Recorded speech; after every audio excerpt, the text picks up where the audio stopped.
Voilà, merci, Monsieur le professeur Chaldedignon. Pour continuer notre séminaire, nous avons la parole à Jean Nicolo, qui va parler sur l'évolution réglementaire et jurisprudentielle au sein de la FIFA. Merci, Jean. Merci, Gustavo. Bon, dans ces séminaires autour de l'indemnité de transfert, la mission qui m'a été confiée est celle de traiter l'évolution réglementaire et jurisprudentielle au sein de la FIFA.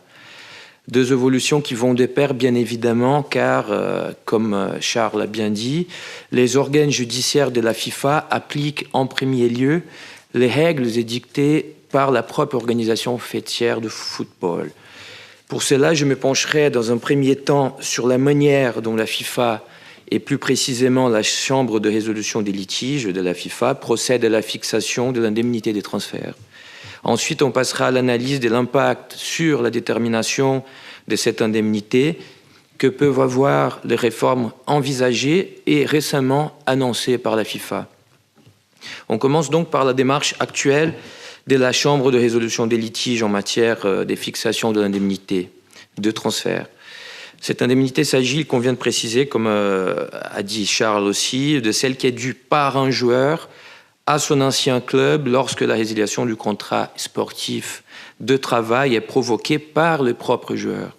Et bien sûr, le règlement prévoit que le nouveau club du joueur a une responsabilité solidaire aussi de verser cette indemnité à l'ancien club. De prime abord, il faut souligner que la réglementation de la FIFA, et en particulier son règlement du statut et du transfert du joueur, adopte le principe selon lequel les contrats doivent être respectés, les pacta sunt servanda. Et la Chambre de résolution des litiges s'y réfère très souvent à ces principes généraux du droit. De ce fait, la partie qui force la fin prématurée du contrat sportif est tenue de verser une compensation ou une indemnité à l'autre partie. Je note ici que l'indemnité de transfert, celle qui est due, je répète, par les joueurs au club, n'émerge que sous la vérification des deux éléments. Il faut que le joueur force la fin prématurée de son contrat de travail et il faut également qu'il s'engage dans une opération de transfert à un autre club. Puisque notre séminaire porte sur l'indemnité de transfert, on n'a pas l'intention ici, au moins cet exposé n'a pas l'intention de s'attarder sur l'autre modalité d'indemnité, à savoir celle pouvant être réclamée par les joueurs qui est remercié par son club avant l'expiration du contrat de travail. Cette distinction est assez importante car on part du principe que les catégories évoquées poursuivent des buts distincts et doivent donc être établies selon des méthodes également distinctes, comme le fait d'ailleurs le droit brésilien qui sera abordé dans l'exposé de maître Leonardo Maximo dans l'après-midi. J'ai tendance à penser que lorsqu'ils sont amenés à fixer les indemnités des transferts, les arbitres du TAS et surtout les juges de la FIFA doivent être sensibles aux attentes des clubs qui voient ces joueurs partir avant l'heure pour des équipes qui sont, en règle générale, et on le sait, économiquement plus aisées. Et peut-être que je pense comme ça, car en suivant de près les déclins sportifs des clubs sud-américains, en particulier dans la période après Bosman, j'ai appris à accorder la plus grande importance au principe de la stabilité contractuelle dans le football. Schématiquement, j'ose dire que autant les conséquences de la résiliation unilatérale du contrat de travail sont faibles, autant l'écart sportif et économique entre les équipes aura plus de chances de se creuser. Après toutes ces précisions, je reviens enfin au règlement du statut et du transfert des joueurs, dont l'article 17 établit les conséquences de la rupture d'un contrat sans juste cause. Cette rupture peut avoir une double conséquence. D'une part, lorsqu'elle intervient durant la période protégée, elle peut entraîner des sanctions sportives non méprisables au joueur ayant rompu son contrat, soit une suspension des 4 à 6 mois, tout comme au club qui signe un nouveau contrat avec lui, soit l'interdiction d'enregistrer de nouveaux joueurs pendant 2 périodes de mutation.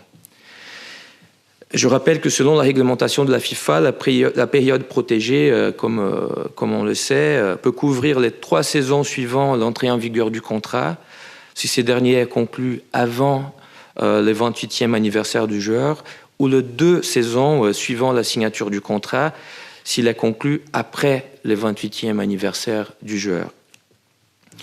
D'autre part, et dans tous les cas, la résiliation unilatérale du contrat du footballeur entraîne l'obligation de verser une indemnité à l'autre partie. Et pour cela, peu importe si la rupture intervient ou non durant la période protégée. L'article 17.2 du règlement engage d'ailleurs la responsabilité solidaire du nouveau club du joueur, comme j'ai dit tout à l'heure. Les parties, dans tous les cas, peuvent fixer d'un commun accord le montant de cette indemnité, que ce soit par l'insertion d'une clause compensatoire ou libératoire au contrat de travail, ou bien par la signature d'un accord spécifique à l'occasion du transfert. Dans certaines décisions, la Chambre se réfère à ce type d'accord en l'appelant accord de résiliation.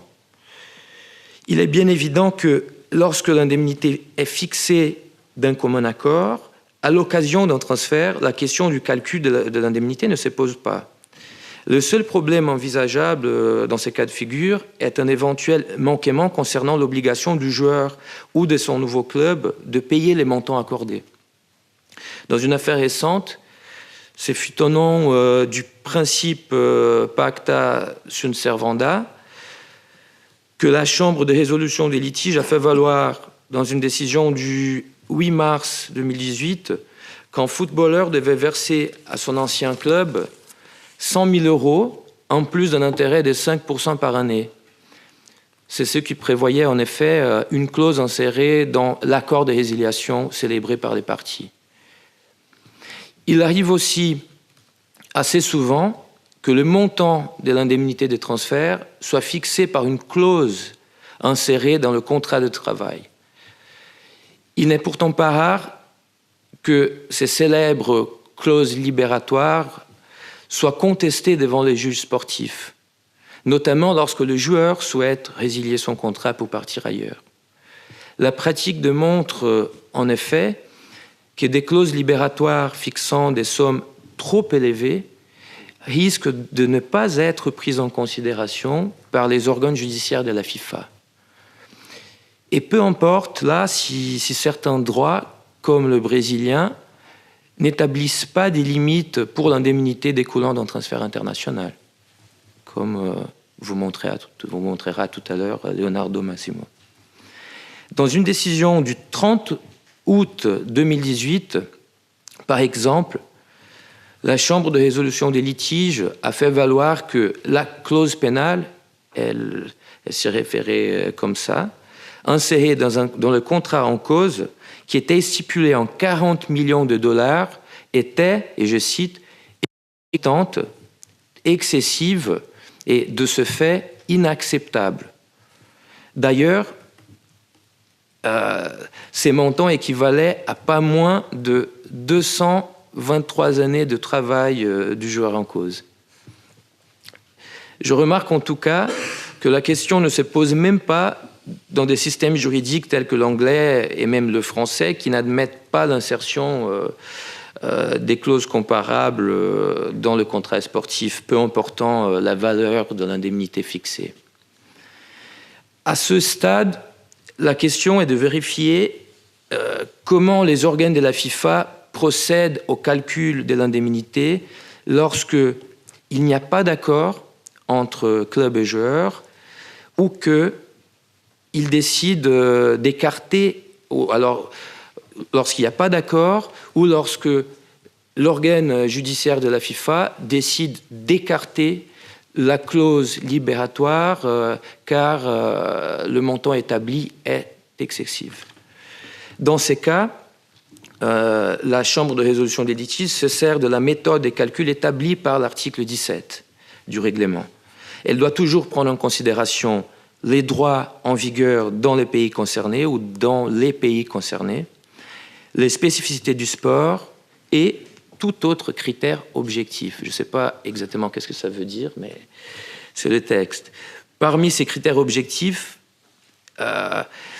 l'article 17 essaye d'ébaucher, de donner une idée. Il dit la rémunération ou autres avantages dus aux joueurs en vertu du contrat résilié, la durée restante du contrat en cours, le montant des frais et dépenses occasionnées ou payées par l'ancien club, et ça c'est très important parce que là, c'est-à-dire que les organes de la FIFA sont tenus de prendre en considération les indemnités des transferts payés par l'ancien club du joueur à un club tiers lors de la signature de l'ancien contrat de travail.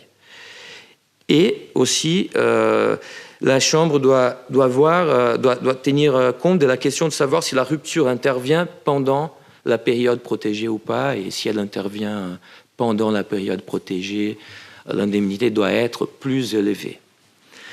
Les critères préconisés peuvent paraître nombreux. Concrètement, il me semble, notamment dans les affaires plus récentes en la matière, que les juges accordent davantage d'importance à la durée du contrat rompu et à la rémunération perçue par les joueurs. Par conséquent, dans la décision déjà évoquée du 30 août 2018, après avoir complètement écarté la clause compensatoire des 40 millions de dollars, la Chambre de résolution des litiges a établi la compensation de la manière suivante. Elle a pris en considération la rémunération du joueur dans son ancien contrat ou selon son ancien contrat et la rémunération du joueur conformément au nouveau contrat. Enfin, la Chambre a calculé la moyenne de ces deux salaires mensuels pour arriver au montant de 335 000 euros. Pour les juges, cette somme reflétait la valeur marchande attribuée au service du joueur au moment de la rupture du contrat, et je cite. Cette décision semble démontrer, il me semble, un léger changement plutôt favorable aux joueurs dans la jurisprudence de la CRL. Il suffit de dire qu'en l'espèce, aucune compensation a été accordée sous la rubrique spécificité du sport. J'ose imaginer que ce type de décision pourra avoir, que cette décision puisse avoir été influencée par l'affaire Shakhtar contre Mathusalem, au bout duquel une sentence du TAS fut annulée par le tribunal fédéral suisse pour incompatibilité avec l'ordre public matériel suisse. Tout en laissant cette longue histoire pour une autre fois, parce qu'on pourrait occuper toute une journée pour en parler, je me limite à dire, à propos de l'affaire Shakhtar-Mathusalem, qu'une indemnité bien conséquente avait été accordée au club concerné par la FIFA pour arriver à une somme de 6 800 000 euros. La Chambre a raisonné d'une manière intéressante. Ainsi, parmi ces 6 800 000 euros, 2 400 000 concernaient la valeur résiduelle du contrat. Et 3 200 000 euros concernaient la fraction non amortie de l'indemnité des transferts payés par les clubs ukrainiens lors de l'autre transfert du joueur. Et 1 200 000 euros se devaient à la simple spécificité du sport, sans plus d'explications. Une démarche comparable a été également adoptée, il faut dire, dans l'affaire De Santis, dans laquelle l'indemnité due par les joueurs à l'Udinese, au club italien, a été fixée à 2 250 000 euros. Pour y arriver, les juges se sont de surcroît référés à la clause compensatoire insérée dans le contrat, sans la prendre entièrement en considération pourtant. Et la clause, dans ce cas-là, a servi d'indice pour alourdir l'indemnité des transferts. La méthode de calcul utilisée dans les affaires de Santis et Mathusalem produit forcément des indemnités des transferts plus conséquentes. De ce fait, elle ne peut que plaire surtout les clubs dont les joueurs sont habituellement courtisés par les marchés les plus riches. C'est le cas, par exemple, des grands clubs sud-américains, et je m'y réfère souvent parce que c'est la réalité que je vis dans mon jour le jour. Ces clubs n'ont pas tort, il me semble, car de la même manière que la fixation aléatoire d'une compensation à 40 millions d'euros ne paraît pas raisonnable, une indemnité stipulée en, par exemple, 300 000 euros et qui a pour base la seule rémunération du joueur semble, au vu de la situation, des conditions actuelles du marché du football, insuffisante pour compenser la perte sportive entraînée par le départ de n'importe quel joueur des niveaux internationaux. Il faut dire que si elles sont calculées comme cela, les indemnités de transfert se rapprochent peut-être trop de celles qui sont normalement accordées aux joueurs qui sont remerciés par leur club, c'est-à-dire de la compensation accordée aux joueurs qui sont virés par leur club. On peut se demander si, à la lumière de la spécificité du sport, cette réciprocité, dirait-on, quant au calcul des indemnités, ne serait nuisible à l'équilibre du marché, dans la mesure où elle pourrait aider à creuser encore plus l'inégalité croissante entre les acteurs du football. Dit autrement, il n'y a pas de doute que des clauses compensatoires excessives auront toujours du mal à être efficaces, que ce soit vis-à-vis du droit européen ou des divers droits internes. Cela étant, si une méthode de calcul essentiellement basée sur les salaires et les temps de contrat peut être pertinente pour fixer cette compensation due aux joueurs, elle ne semble pas correspondre aux attentes des clubs, et notamment des clubs situés dans la périphérie du football mondial. Juste quelques mots à propos de la réforme du système de transfert annoncée par la FIFA et de son impact sur les calculs de ces indemnités. Aucune modification n'a été apportée en ce qui concerne la méthode de calcul de l'indemnité des transferts dans la dernière version du règlement sur les statuts et les transferts de joueurs. Il y a juste des modifications sur la méthode de calcul de la compensation due aux joueurs. Cela étant, la matière pourrait faire l'objet de la réforme bien plus ample qui aura un impact sur plusieurs aspects liés au système des transferts et qui est déjà acté par la FIFA. Parmi les nouveautés déjà approuvées en septembre dernier par la Commission des acteurs du football figure par exemple, comme Charles a dit, la limitation du nombre des prêts des joueurs, les renforcements de la réglementation concernant les agents, l'application des contributions de solidarité aux transferts nationaux à portée internationale, comme par exemple un transfert concernant un joueur brésilien qui part d'un club anglais à un autre club anglais. L'application, ainsi que notamment, et ça je cite comme la réforme la plus importante pour notre matière, c'est la création d'une chambre de compensation pour traiter les transferts. Cette chambre aura pour but de garantir le bon fonctionnement du système. Elle devra centraliser et simplifier tous les paiements liés aux transferts, y compris les indemnités des transferts.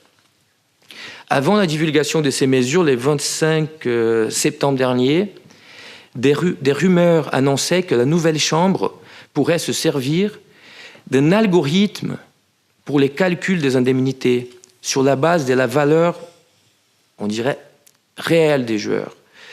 En effet, ces systèmes devraient à chaque fois prendre en considération plusieurs éléments associés aux joueurs comme l'âge, le salaire, le nombre de sélections, le club auquel il est lié, les clubs intéressés, entre autres. À noter d'ailleurs que depuis 2010, le CIA, le Centre international d'études du sport de la FIFA, s'appuie déjà sur un système comparable, mais avec des finalités notamment scientifiques. À toute évidence, un algorithme pourrait contribuer à évaluer, il me semble avec plus de précision, d'uniformité et d'objectivité la réelle valeur marchande des joueurs. Sous cette perspective, on ne peut, il me semble, que regretter que ce projet n'ait pas été retenu, du moins pour l'instant. On attend donc les prochaines évolutions de ces scénarios, toujours en mutation depuis l'affaire Bosman, pas que, mais notamment depuis l'affaire Bosman. Je vous remercie vivement de votre attention.